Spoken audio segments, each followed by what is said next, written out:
Ya hemos visto los inicios de esta carta.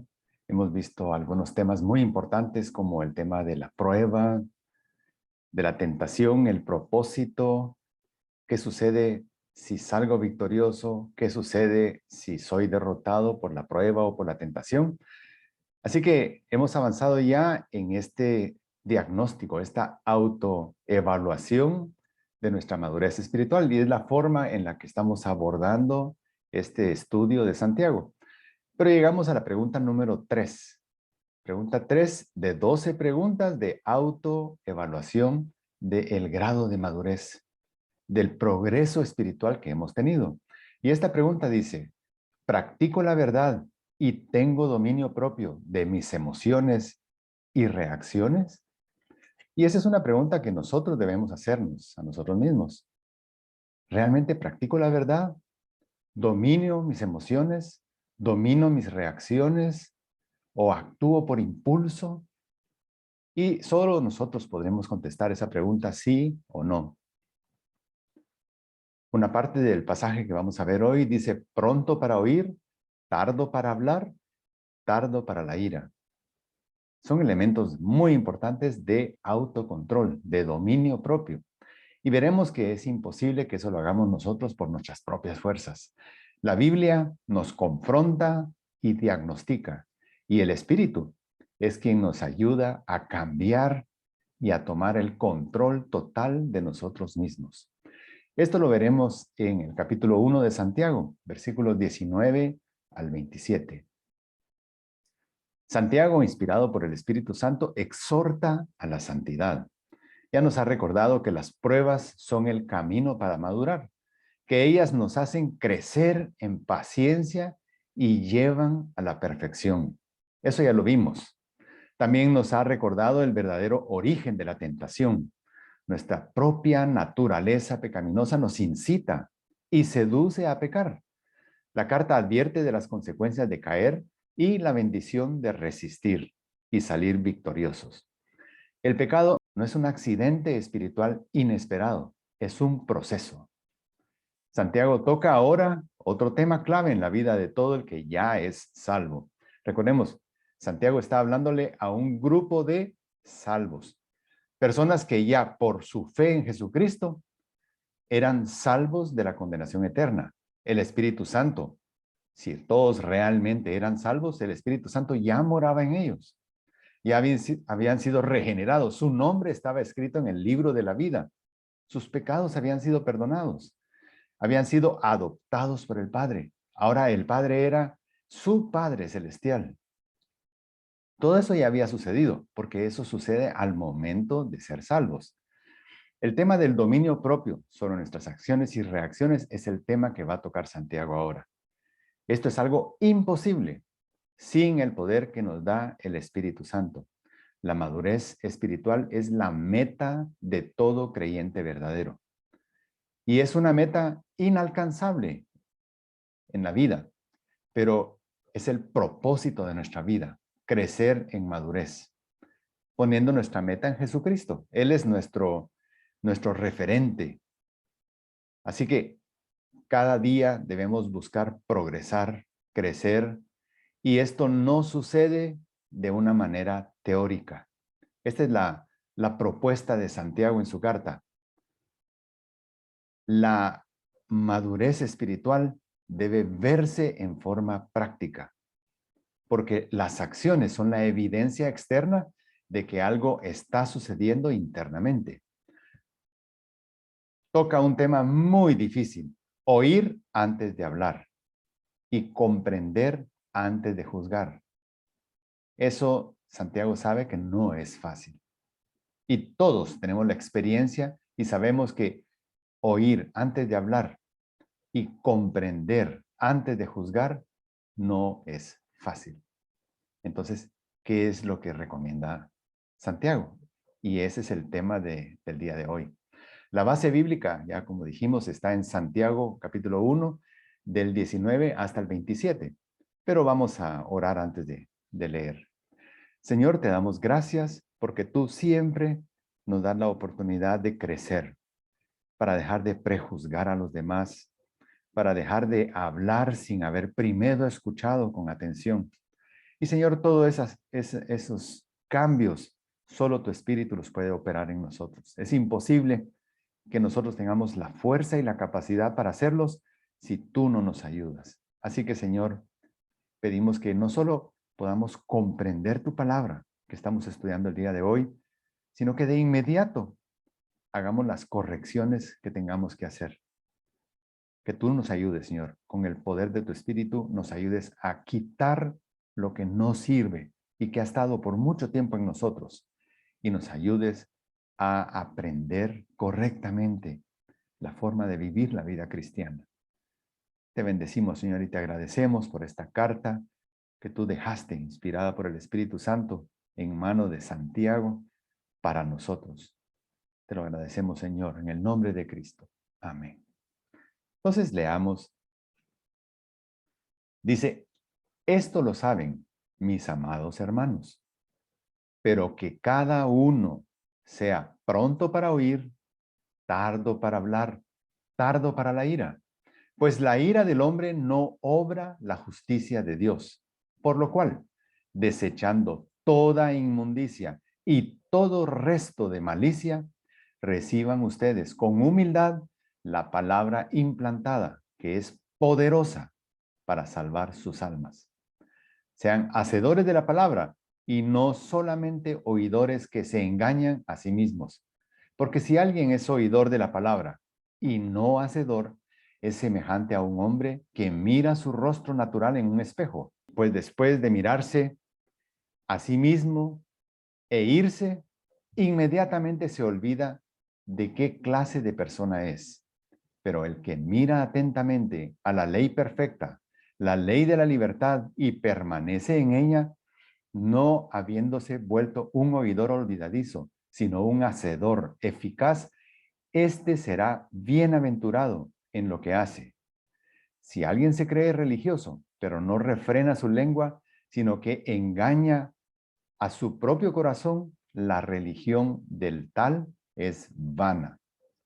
La religión pura y sin mancha delante de nuestro Dios y Padre es esta: visitar a los huérfanos y a las viudas en sus aflicciones y guardarse sin mancha del mundo.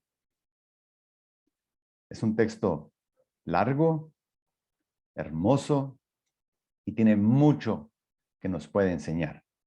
Empecemos por el versículo 19. Ustedes saben que estamos estudiando de una manera ordenada.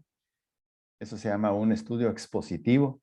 Vamos versículo por versículo, no es una serie temática donde buscamos versículos de toda la Biblia respecto a un tema en particular.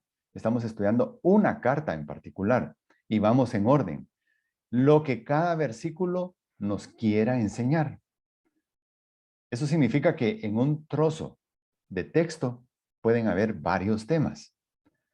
Y cuando escogemos una parte, por ejemplo, de esta carta de Santiago, no es porque esa parte toque absolutamente solo un tema, pero hay un tema central de esta parte que estamos leyendo. Y el tema central es el dominio propio de emociones y de reacciones. Pero veamos, es muy interesante. Inicia así. Esto lo saben, mis amados hermanos. Cuando dice esto lo saben, uno debería preguntarse, ¿qué saben? Y si uno está leyendo en forma corrida, uno entiende perfectamente que el versículo 19 está conectado con lo que ha dicho anteriormente. Y lo que ha dicho anteriormente es que ahora en Cristo nuestro Salvador tenemos una nueva naturaleza. Nuestra misión es modelar a Cristo en la oscuridad de este mundo. Ya no debemos seguir obedeciendo los deseos de nuestra carne. El último tema que tocó fue el tema de la tentación. ¿Dónde nace, dónde surge y a dónde nos lleva la tentación? Más bien debemos permitir que su Espíritu Santo tome el control. Estamos rodeados de tentación, pero no estamos obligados a caer. Estamos rodeados de sufrimiento, pero no estamos desamparados. Son los temas que ha visto antes, y de ellos es que dice, esto lo saben, esto lo saben. mis amados hermanos. El Espíritu Santo nos da la fuerza y el dominio propio para vencer. Él nos hizo nacer por la palabra de verdad, para que fuéramos las primicias de sus criaturas. Santiago 1:18. Ese es el texto que acaba de escribir Santiago y que tiene relación con esto lo saben. Somos primicias, hemos nacido de nuevo, ya no tenemos una naturaleza pecaminosa que nos controla, que nos domina. Ya no, hemos sido liberados de la esclavitud del pecado. Sigue, pero que cada uno sea pronto para oír, tardo para hablar y tardo para la ira. Desde el inicio aprendemos muchas cosas. La primera, que cada uno, dicho de otra manera, que individualmente nos hagamos responsables. Aquí no se vale echarle la culpa a alguien más de nuestras fallas. Delante de Dios las cosas no funcionan así. Ni siquiera en el Edén, con el primer hombre, funcionaron así las cosas. La mujer que me diste, ella me dio y yo comí. Entonces, ¿qué significa eso? Ella es la culpable o tú, Dios, eres el culpable porque me la diste a ella y es ella la que me hizo caer. Así no funciona. Individualmente somos responsables. Por eso es que la salvación también no se hereda. Individualmente tenemos que tomar una decisión por fe para salvación. Y somos responsables individualmente no solo de nuestras acciones, sino también de nuestras reacciones. Cómo reaccionamos a las acciones de otro. Ambas cosas parecen muy similares, solo que nosotros somos los protagonistas en las acciones. Y en las reacciones, nosotros reaccionamos o actuamos de acuerdo a las acciones previas de alguien más. En cualquier caso, somos responsables. Y el orden en que está este versículo no es ninguna casualidad. Ninguna casualidad, es un orden perfecto. Empieza en primer lugar con escuchar. Nosotros sabemos que no se puede hablar y escuchar al mismo tiempo. Entonces, si es que vamos a escuchar primero, no vamos a poder estar hablando. Entonces, el oído debe estar atento, presente y actuando y haciendo su trabajo, mientras que la boca debe permanecer cerrada. Cerrada. No emitir opinión, no adelantar juicio, no adelantar nada, ni siquiera adelantar consejo. No hemos escuchado. Muchísimas veces nosotros escuchamos 2, 3 palabras de alguien, ni siquiera le damos el tiempo para explicar toda la situación y ya va la medicina. De inmediato recetamos la medicina. No hemos diagnosticado bien. Si fuéramos médicos, seríamos pésimos médicos, porque estamos recetando sin antes haber diagnosticado correctamente. Y para diagnosticar, un buen médico usa herramientas. ¿Cuál es la herramienta que Dios nos ha dado para poder diagnosticar lo que está pasando a otro? Los oídos. Los oídos y el discernimiento. Pero eso se necesita hacerlo y se puede hacer si la boca está cerrada. Y en tercer lugar, tenemos que tener bajo control el enojo. Normalmente el enojo viene como una reacción o viene como un prejuicio que nos hace emocionalmente inestables porque imaginamos algo y ni siquiera hemos escuchado. Imaginamos lo peor y ya estamos enojados. Imaginamos malas intenciones, ni siquiera hemos escuchado. Así que, por eso digo, el orden es perfecto. El orden es perfecto. Y empecemos en ese mismo orden. Pronto para oír. No solo oiga, sino escuche con atención. Ese es el sentido de esta frase. Escuchar con atención. Soporte la tentación de hablar sin escuchar. Examine con objetividad lo que escucha. Eso nos está recordando esta frase. aguante la tentación de hablar. Sea objetivo cuando escuche. No escuche con un juicio de valor previo, porque entonces, si nosotros ya tenemos armado un juicio de valor en nuestra cabeza, solo vamos a escuchar bla, bla, bla, bla, bla, bla, bla, porque realmente no vamos a estar escuchando. Tenemos los oídos ahí y algo van a estar percibiendo, pero nuestro cerebro ya está pensando en lo que vamos a decir basado en el juicio de valor que ya tenemos. Dé el beneficio de la duda al que está hablando. Siempre dé el beneficio de la duda. El que escucha de esta manera, ¿saben qué es lo maravilloso? Va a comprender. Si uno escucha sin darle alas a los prejuicios que uno tiene, uno va a lograr comprender y hasta entonces uno podrá emitir un juicio, y no digo juicio en el mal sentido, sino razonar lo que está escuchando. Pero cuando uno razona y comprende, se va a dar cuenta inmediatamente que ya no puede juzgar a la ligera. Esto es válido en todos los sentidos. En la vida cristiana, en las relaciones familiares, con los hijos, con los papás, con la familia, en el trabajo, con los trabajadores, con los jefes, en la política. Si uno tan solo discierne las situaciones y trata de ver todos los ángulos con objetividad, uno ya no va a poder juzgar. Ya no tan fácil lo van a poder meter a uno en un cajón donde están todos los que supuestamente piensan de una manera, o en otro cajón donde están los que piensan de otra manera. Uno tiene que ser libre de los cajones en donde lo quieren meter a uno. Uno tiene que pensar por uno mismo, sacar uno su propia conclusión y entonces no vamos a emitir juicios a la ligera, ni nos van a manipular tan fácil los demás. El que no juzga a la ligera, seguro hablará con sabiduría. El sabio oirá y crecerá en conocimiento. Eso dice Proverbios 1:5. El sabio oirá y crecerá en conocimiento. Después viene la segunda parte, que cada uno sea tardo para hablar. En el versículo no dice todas estas palabras, porque no las repite. El que cada uno sea pronto para oír, también se podría repetir, que cada uno sea tardo para hablar. Individualmente, el oír y el hablar son actos excluyentes, eso ya platicamos. No se puede hacer uno y el otro al mismo tiempo, porque uno bloquea al otro. Principalmente, quien bloquea al oír es el hablar.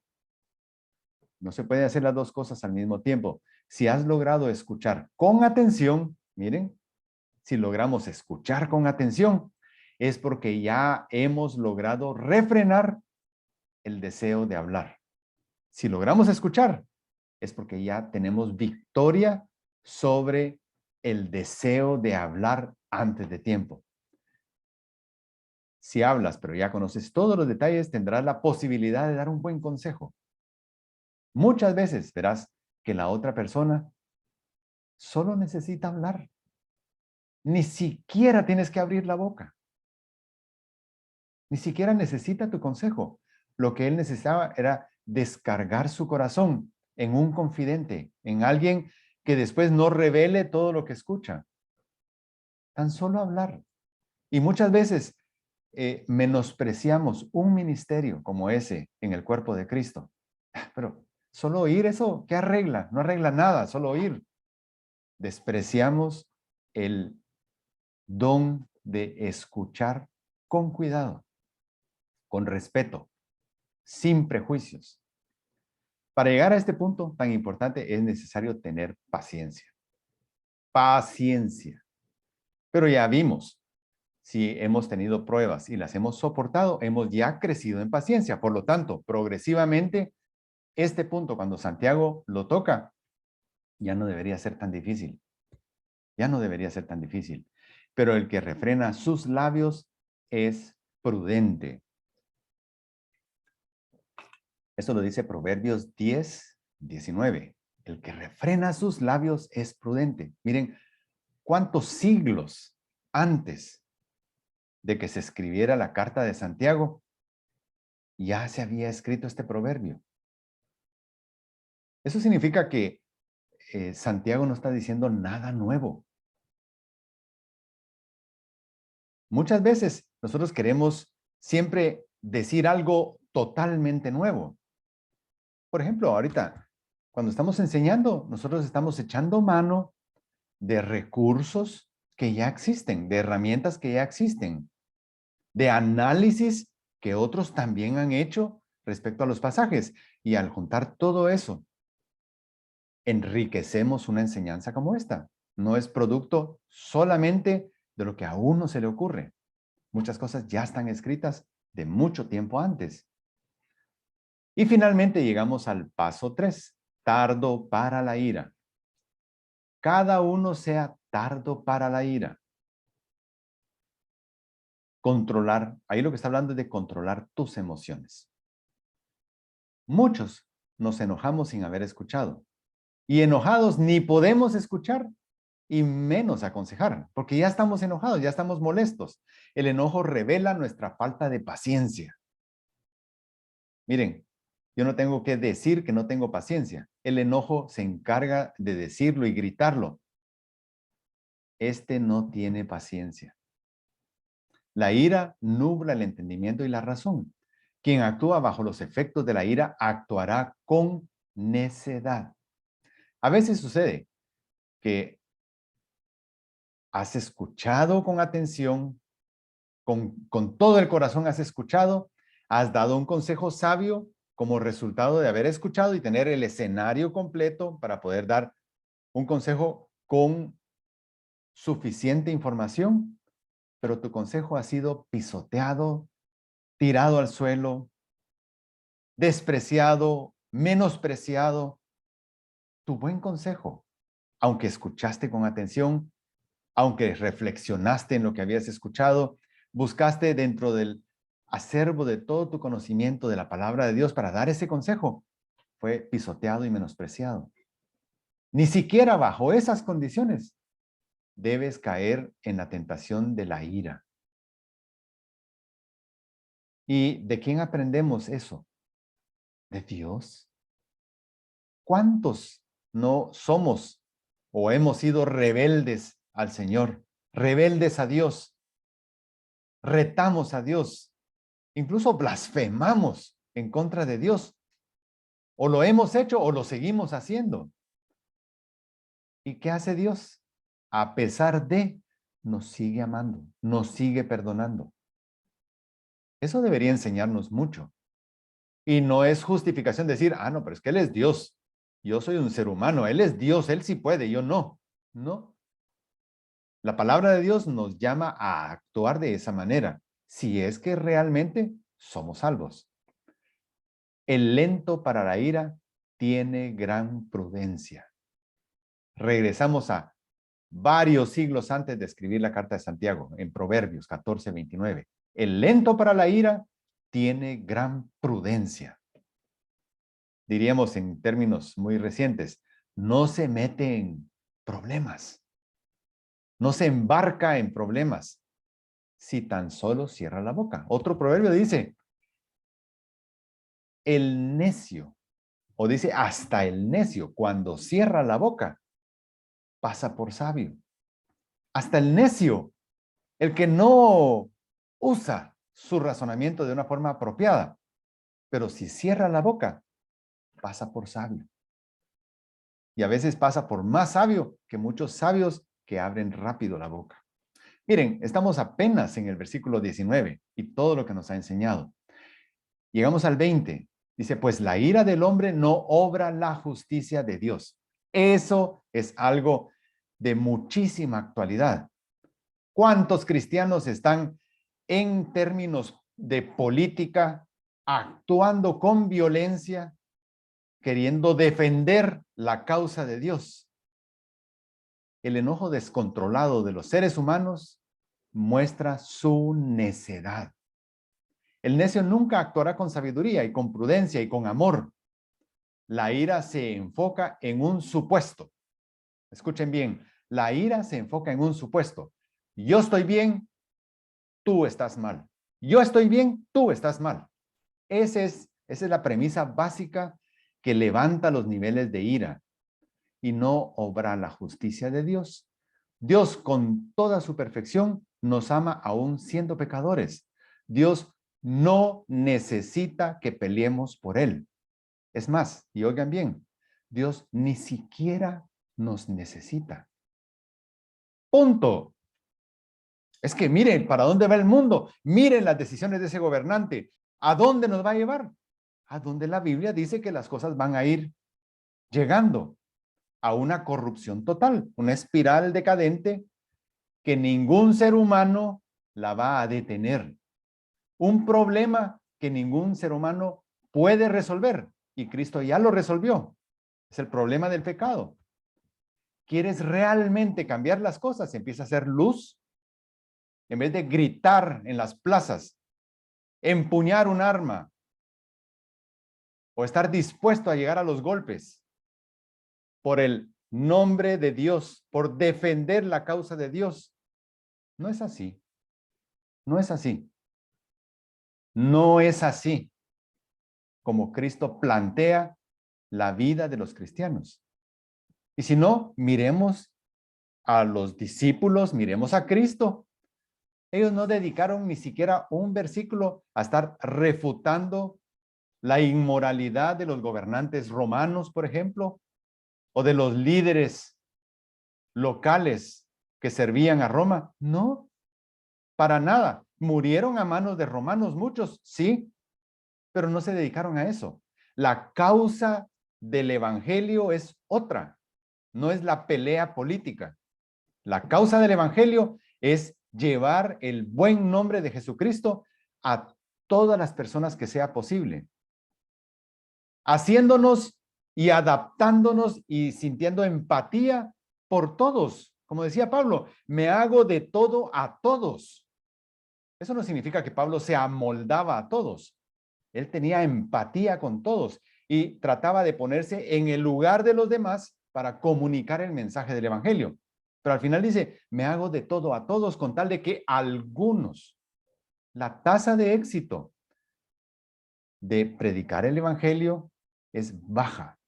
Muchos escuchan, pero no actúan, no toman una decisión. Dios no pide que usemos la violencia para defender la verdad. En el Salmo 37:5 y en Proverbios 20:22 dice, no digas, yo pagaré mal por mal. Espera en el Señor y Él te salvará. Confía en Él y Él actuará. Él actuará. Y sabemos que todas las cosas ayudan a bien a aquellos que aman al Señor. Entonces, tranquilo. Baja las manos, deja de fruncir el ceño, obedece la autoridad, deja que otros la discutan. Tú obedece la autoridad y muestra tu luz, no tus puños. Muestra tu luz delante de los hombres para que cuando ellos te vean a ti, vean a Cristo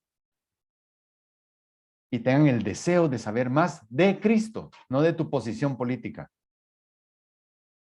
La ira del hombre no obra la justicia de Dios, por lo cual, desechando toda inmundicia y, también se puede repetir la palabra acá, y desechando todo resto de malicia.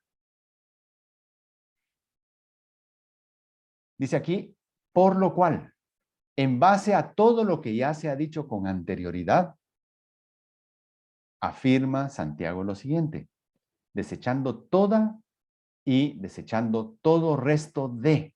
¿Saben qué? Inmediatamente se me viene a mí a la mente.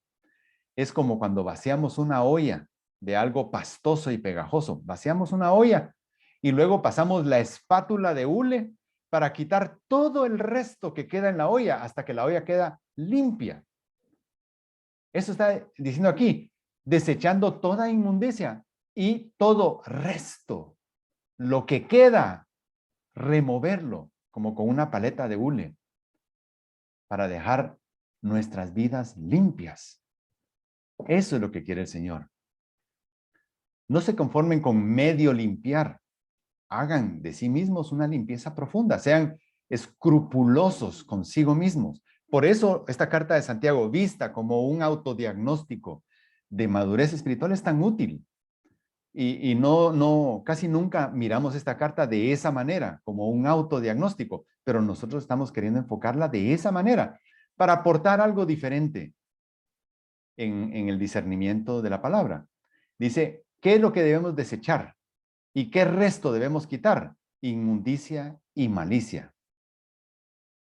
Quitemos todo lo que no le agrada a Dios. La inmundicia, que es lo que es moralmente sucio, impuro y corrompido. Quitemos, fuera. La malicia, lo contrario a la virtud, o sea, lo perverso o vicioso. Ya quitaste inmundicia, aún va a quedar malicia con toda seguridad. También quítala. Si vivimos por el Espíritu, andemos, o sea, vivamos, practiquemos también lo que el Espíritu nos enseña. Eso está en Gálatas 5:25. Reciban ustedes con humildad la palabra implantada, que es poderosa para salvar sus almas. Reciban ustedes con humildad.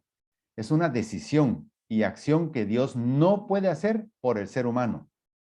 ¿A quién le toca decidir el recibir? Decidir el darle lugar en el corazón. Decidir escribirlo en nuestra mente y en nuestros pensamientos. A nosotros.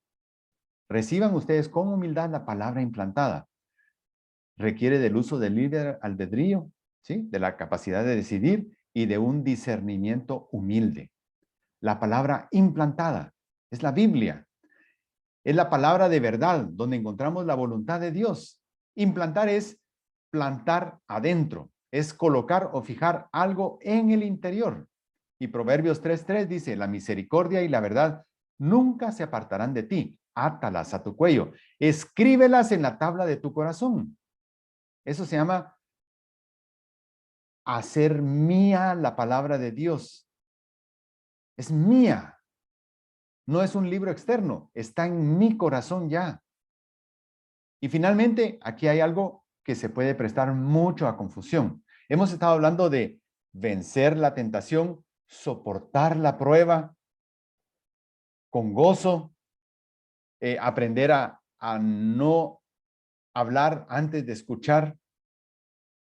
Pareciera que en esta frase final dice poderoso para salvar sus almas. Pareciera que la salvación de nuestras almas dependiera que nosotros tengamos éxito en la tentación, en la prueba, en el control de las emociones y de las reacciones.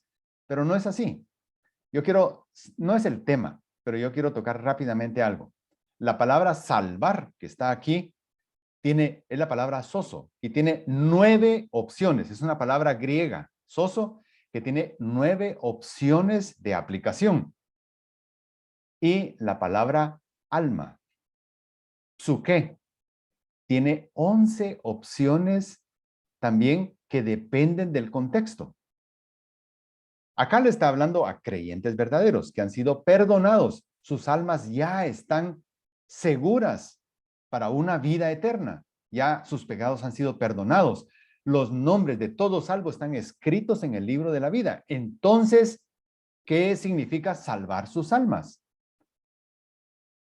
Claro, podemos decir, en la palabra de Dios encontramos todo lo necesario para que un incrédulo salve su alma, porque ahí está el mensaje del evangelio. Si lee, puede salvar su alma. Pero en este caso, la palabra salvar, de todas las opciones, las 9 opciones, la aplicación de salvar que se usa realmente en este texto, por el contexto, es librarlos de la servidumbre del pecado. La palabra implantada es poderosa para librarlos de la servidumbre del pecado. Y cuando dice sus almas es una forma también de las 11 opciones de su qué. También su qué se puede usar como una reafirmación de un pronombre personal. Y en este caso, el pronombre personal es la segunda persona del plural, ustedes.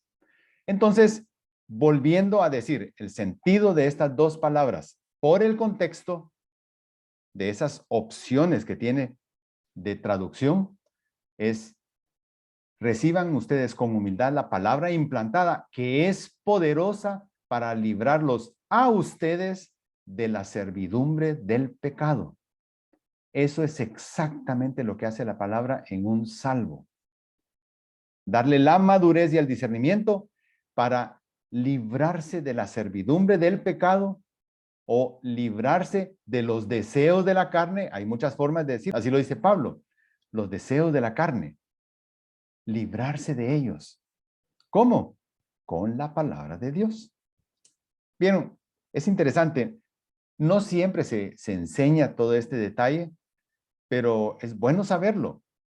Soso, 9 opciones. Suke, 11 opciones. Y de las opciones, alma también se refiere a las almas que trascienden la muerte y van para vida eterna. Y soso también se usa para la salvación por fe en Jesucristo. Pero no es ese el sentido en esta palabra, en esta frase. Vamos al versículo 22, ya vamos avanzando en el tiempo. Sean hacedores de la palabra y no solamente oidores que se engañan a sí mismos. Hacedores de la palabra, que comprenden cuál es el propósito de leer la palabra de Dios, que al leerla con la luz que da el Espíritu Santo la comprenden, que al comprenderla deciden ponerla en práctica de inmediato. Esas son cualidades del hacedor. No solamente oidores, ¿de qué? De la palabra, que se engañan a sí mismos. Otra forma de decirlo es que se autoengañan. Se autoengañan. Son los que al ser confrontados con su pecado, deciden ignorarlo. Se justifican. En Lucas 6:49 dice, y eso lo dijo Jesús, pero el que ha oído y no ha hecho nada es semejante a un hombre que edificó una casa sobre tierra, sin echar cimientos, y el torrente dio con fuerza contra ella, y al instante se desplomó, y fue grande la ruina de aquella casa. ¿Cuál es el torrente? Las pruebas, las situaciones difíciles, prueban la calidad de construcción.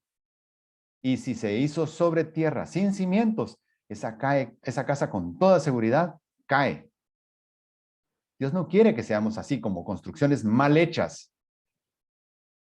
Porque si alguien es oidor de la palabra y no hacedor, el oidor y no hacedor es el que combina dos cualidades, oír y no hacer. Es alguien que siente curiosidad por saber más de la Biblia. Hay muchos que son así. Curiosidad de saber más intelectualmente, que comprende que la Biblia diagnostica nuestro pecado y no solo lo diagnostica, sino que propone una solución eficaz. Sin embargo, a pesar de comprenderlo, decide ignorarlo. ¿Cuántos de nosotros hemos hecho eso? Al leer la Biblia, al leer un pasaje de la Biblia, estamos sintiendo que ese pasaje nos está diagnosticando bien, que está dando en el punto exacto de nuestra debilidad. ¿Y qué es lo que se nos ocurre? Este pasaje está buenísimo para fulano. Ojalá leyera eso. Así aprendería a no hacer lo que está haciendo. ¿Y tú qué? ¿Y tú qué? También a ti te está diagnosticando, también a mí me está diagnosticando. ¿Qué hago? No, pero yo justifico porque pues mi caso es diferente. En cambio él debería cambiar. Él tiene mucho tiempo ya de estar, él es pastor, él es líder, él es anciano, él es evangelista. Yo soy un cristiano normal, pues yo casi todo el tiempo me paso trabajando. No tengo por qué tener la misma obligación que tiene él. Ignorar, justificar. Sabe mucho acerca de la Biblia, pero su vida personal no cambia. No cambia. Los oidores, pero no hacedores, no pueden apelar ignorancia delante del Señor. No pueden apelar ignorancia. Romanos 2:13, escrito por Pablo, dice, porque no son los oidores de la ley los justos ante Dios, sino los que cumplen la ley. Estos serán justificados. ¿Cuál ley? Vamos a ver más adelante. La ley de la libertad. El evangelio que Cristo vino a predicar, que es nuestro mandato, vivir de acuerdo al Evangelio. ¿Se dan cuenta? La Biblia es coherente. Estamos estudiando Santiago, pero tomamos elementos de Proverbios, de Salmos, de Romanos, de Gálatas. La Biblia tiene un único propósito. No hay contradicciones. No hay tal cosa como que Santiago y Pablo se contradicen uno al otro. La Biblia no sirve porque, un ejemplo, miren a Pablo y miren a Santiago. Uno dice que la fe se gana, la salvación se gana por fe, y el otro dice que la salvación se gana por obras. Perdón, qué ignorancia en la interpretación bíblica. No profundizan, no analizan, no piensan lo que están diciendo. Ni siquiera estudian en una forma profunda la palabra de Dios y emiten ya opinión. Dice, es semejante, el que hace eso, es semejante a un hombre que mira su rostro natural en un espejo. Un espejo. Antiguamente los espejos no eran de la buena calidad que tenemos ahora. Sin embargo, eran suficientemente buenos para el propósito para el que servían. Y aquí dice, es semejante a, se parece a, es como, es similar a, hace lo mismo que un hombre que mira su rostro natural en un espejo. ¿Con qué propósito se inventaron los espejos? Bueno, algunas personas podrían decir, es por la vanidad. Bueno, no necesariamente solo por la vanidad. ¿Por qué nos miramos en un espejo antes de salir? Porque queremos arreglar cualquier detalle que esté mal, ¿sí? Y lo normal y lo lógico es corregir de inmediato esos detalles. Mientras estás frente a ¿qué? Frente al espejo. Un puntito negro, una manchita, algo que no está bien, un poco de pelo que se sale de su lugar. ¿Cuándo lo corriges? Inmediatamente frente al espejo. Ese es el espíritu de esta ejemplo que está poniendo aquí Santiago. Frente al espejo corriges de una vez, por el interés de verte bien o por el interés de curar algo que molesta. Lo haces de una vez. La Biblia funciona exactamente como funciona un espejo, moderno o antiguo. Exactamente de la misma manera. Nos hace ver claramente nuestros pecados, nuestros defectos, nuestras imperfecciones. ¿Cuál sería lo razonable, lo lógico, lo sensato?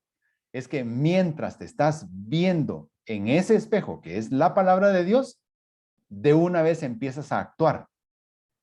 Ok, estoy viendo claramente que casi nunca cierro la boca antes de escuchar. Ok, ya lo vi hoy, inmediatamente en la siguiente oportunidad, cierro la boca, me aguanto y escucho. Eso sería estar frente al espejo y actuar de inmediato.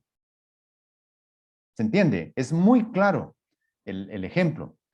Pues después de mirarse a sí mismo e irse, inmediatamente se olvida de qué clase de persona es.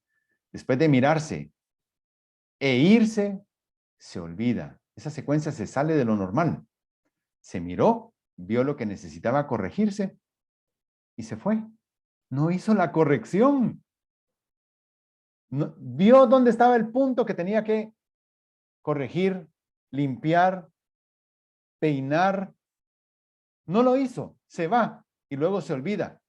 ¿Dónde es donde estaba el pelo mal? ¿A la derecha, a la izquierda? ¿Dónde tenía un puntito? ¿Aquí o acá? Se olvida. Por eso se actúa de una vez. Eso se sale de la lógica. Se mira en el espejo y ve con claridad lo que necesita ser corregido. Luego se va de ahí sin resolver de una vez lo que necesitaba corrección. Al estar lejos del espejo, olvida qué es lo que necesitaba corregir. Y esto último de olvidar, lo grave es que inmediatamente olvida. No tiene retentiva, ni siquiera visual para recordar. Ah, sí, era de este lado, era por aquí. No, inmediatamente olvida lo que necesitaba corregir. Para que eso suceda se necesitan algunos ingredientes. O sea, no es fácil hacer eso. Se necesita negligencia, que es dejar para después lo que se debería hacer pronto. Se necesita insensatez, que es actuar opuesto a la razón o a la lógica. ¿Ya vieron? Se necesitan ingredientes y capacidades para ser de ese tipo de oidor y no hacedor. La palabra insensato en el griego original significa sin ceso. Y es un poco pesada la palabra. Alguien insensato es alguien que actúa sin ceso. Y se necesita orgullo, porque decide no actuar a pesar de la evidencia para hacerlo. Esos son los ingredientes que necesita, o las cualidades o los atributos que necesita alguien que solo oye y no hace. El que me rechaza y no recibe mis palabras, dijo Jesús, tiene quien lo juzgue. La palabra que he hablado, esa lo juzgará en el día final. Es por eso decimos, no hay derecho de decir, no sabía. No podemos apelar a ignorancia. La palabra misma nos va a juzgar. Ahí estaba escrito. Y tú tuviste la oportunidad de leer y de cambiar. Y no lo hiciste. No necesitas que nadie más te juzgue. La palabra que estaba ahí, ella te va a juzgar. Ella te va a juzgar. Pero el que mira atenta a la ley perfecta, la ley de la libertad, y permanece en ella, se observa y evalúa detenidamente en el espejo de la Biblia. Y conocerán la verdad, y la verdad los hará libres. La Biblia nos hace libres. Nos hace discernir lo que aún nos esclaviza para liberarnos de ello. Porque la ley del Espíritu de vida en Cristo, Jesús, te ha libertado de la ley del pecado y de la muerte. Del evangelio que Cristo nos ha enseñado. De ahí viene la libertad de la ley del pecado y de la muerte. Eso está en Romanos 8:2, dicho por Pablo. Y permanece en ella, pues sabe perfectamente que no basta solo con saber. No basta con saber. No basta con comprender. Si no actúo, se queda igual. Como el que se vio en el espejo, se fue y no hizo los cambios. Realiza diligentemente todos los cambios necesarios. Ese es el que permanece. El que realiza diligentemente, no para mañana, todos los cambios necesarios. Lucas 6, 47 y 48 dice, todo el que viene a mí y oye mis palabras y las pone en práctica, todos los elementos que estamos buscando, oír, entender y cambiar. Les mostraré a quién es semejante. Es semejante a un hombre que al edificar una casa, cavó hondo y echó cimientos sobre la roca. Tan diferente que construir sobre la pura tierra. Sus cimientos llegaron hasta la roca. Eso queremos ser. Eso deberíamos buscar ser. Termina el versículo 25 con esto. No habiéndose vuelto un oidor olvidadizo, sino un hacedor eficaz. Este será bienaventurado en lo que hace. Y una primera observación que yo haría es, habiéndose vuelto, significa que no necesariamente alguien que ahora es un oidor olvidadizo, siempre lo fue. Puede ser que a un principio, cuando conocimos al Señor, estábamos tan apasionados que queríamos leer y poner en práctica, pero pasa el tiempo y nos vamos acomodando en la vida cristiana. La vida cristiana se va volviendo para nosotros una rutina, una tradición. Se nos olvida el primer amor. ¿Y qué hacemos? Nos volvemos oidores olvidadizos. Tal vez no éramos así, pero nos volvemos. Eso significa también que cualquiera que crea estar fuerte, mire, no caiga. Cualquiera que se cree ya muy avanzado y muy maduro en las cosas de Dios, recuerde, se puede volver un oidor olvidadizo si se descuida. Si se descuida, se puede volver. Sigamos, no un oidor olvidadizo. Que da testimonio público de atributos muy diferentes. El que no es un oidor olvidadizo, es diligente. No deja para después lo que sabe que debe hacer ya. Es sensato. Actúa de acuerdo a la razón o a la lógica. con seso, no sin seso, con seso, con sensatez.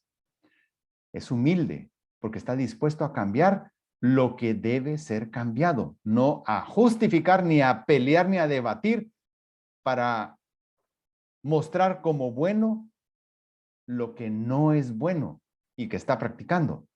Es humilde.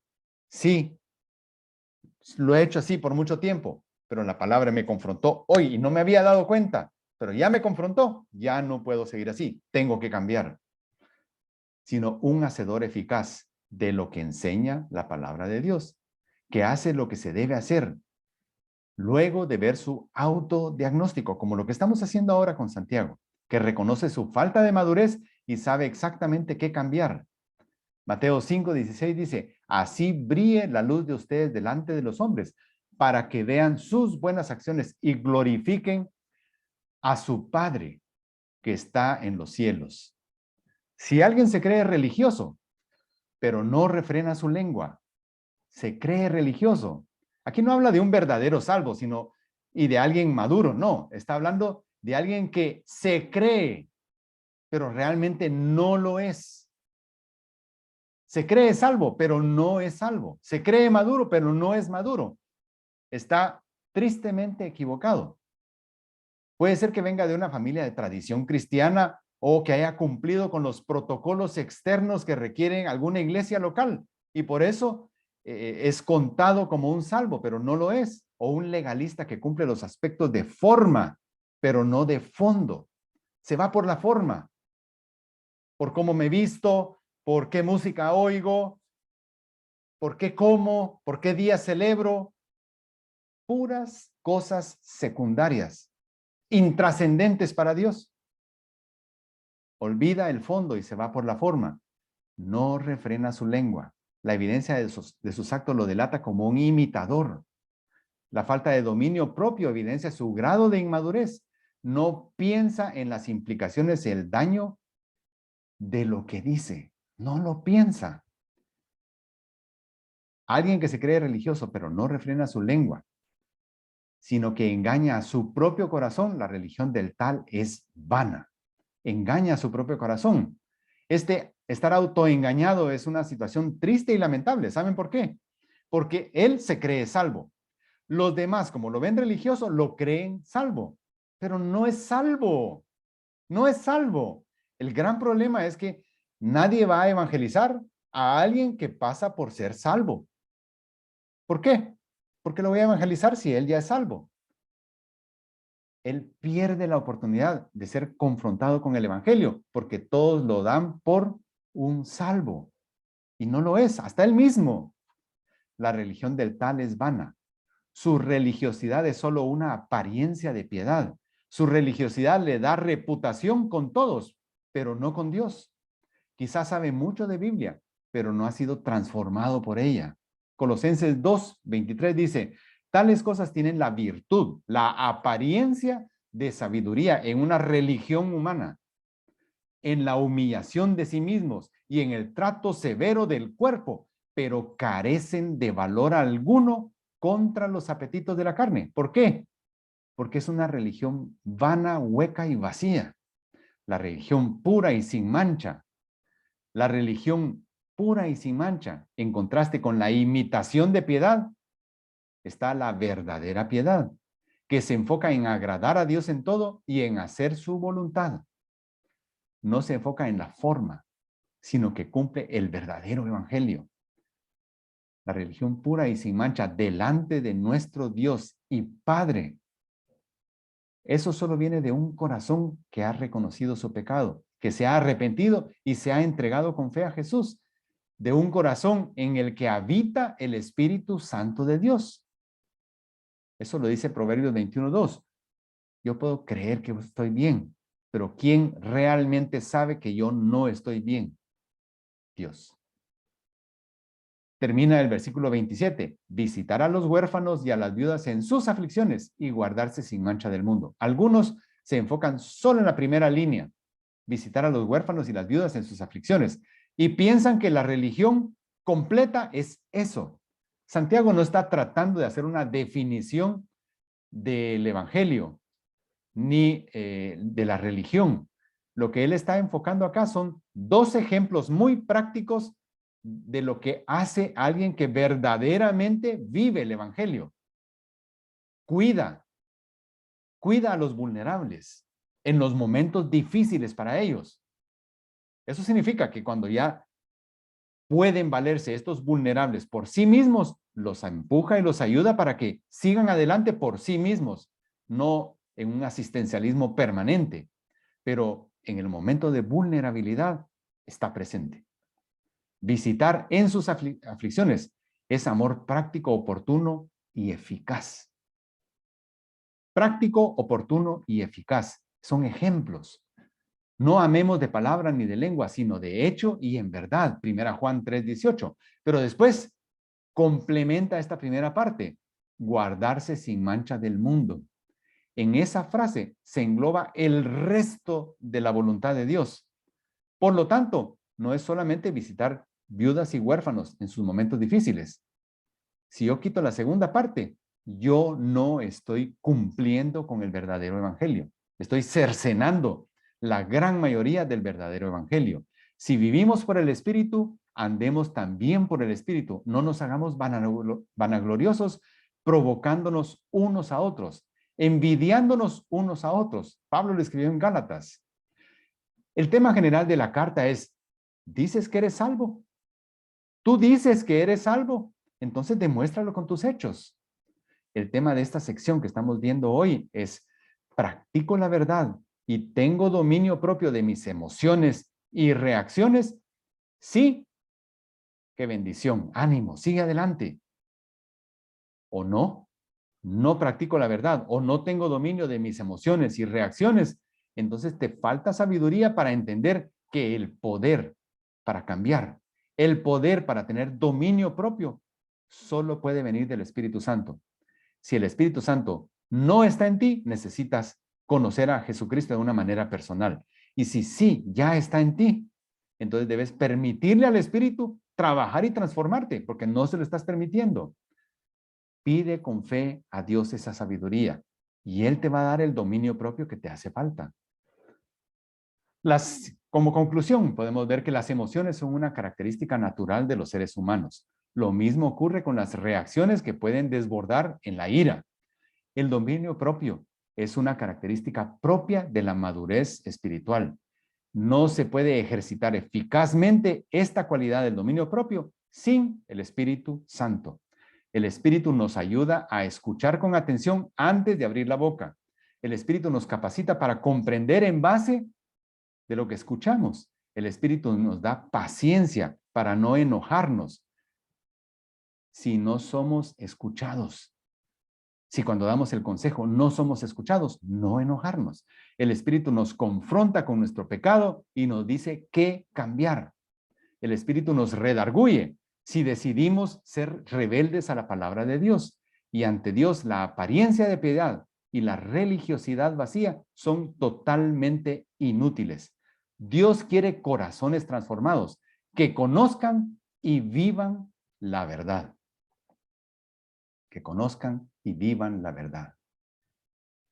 Oremos. Señor, qué fuerte esta palabra, porque de veras, ese es un punto en que todos fallamos, prejuzgamos, queremos pelear con violencia por tu nombre para corregir las cosas que, por la forma en que actuamos, estamos diciéndote, Dios, tú no lo has podido hacer, yo lo voy a hacer por ti. Qué gran falta, Señor, perdón. También cuando juzgamos a alguien sin haber escuchado toda la situación, prejuzgamos. Señor, perdónanos porque no es así como tú quieres que nos conduzcamos, que nos comportemos, que escuchemos con atención, que luego debemos discernir todo lo que hemos escuchado, toda la evidencia, y entonces, si es necesario, porque muchas veces no lo es, emitir un consejo. Eso, Señor, solo tu Espíritu lo puede hacer en nosotros. Y ya hoy nos vimos en el espejo, Señor, y no queremos apartarnos del espejo sin empezar a hacer los cambios. No queremos ser oidores olvidadizos. No, Señor. Ayúdanos. Necesitamos tu ayuda, Señor. y te bendecimos por esta carta en el nombre de Cristo. Amén.